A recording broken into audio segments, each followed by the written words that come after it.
In today's video, I'm going to teach you how to make text box transparent in WPS Office. This is a simple but very useful formatting trick, especially when you want text to sit neatly on top of other content without blocking what is underneath. Making a text box transparent helps your document look cleaner and more professional, while still keeping your text easy to read. To begin, open your document in WPS Office and make sure you are on the page where you want to add the text box. Once you are ready, go to the Insert tab at the top of the screen.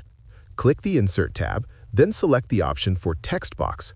From there, choose the type of text box you prefer. You can use any style available since the transparency setting will work the same way. After selecting the text box, draw it on the page by clicking and dragging your cursor. Place it roughly where you want it to appear. Once the text box is created, click inside it and type the text you want to include.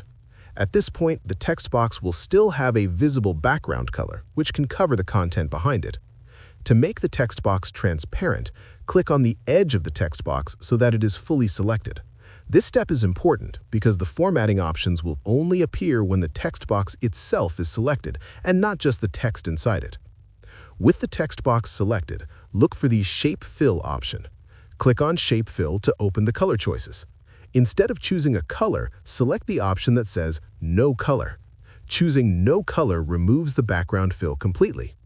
As soon as you select No Color, the text box becomes transparent. You will now be able to see any text, images, or elements underneath the text box clearly. To confirm this, try moving the text box across different parts of the page. As you move it, you will notice that the background no longer blocks anything behind it.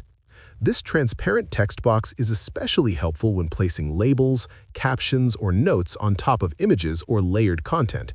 It keeps your layout clean while maintaining full visibility of everything on the page. Once you are satisfied with how the text box looks, you can continue editing your document as usual. The transparency setting will remain in place unless you change the shape fill again. If you found this video helpful, let me know in the comments, give it a like, subscribe to the channel, and don't forget to hit the notification bell.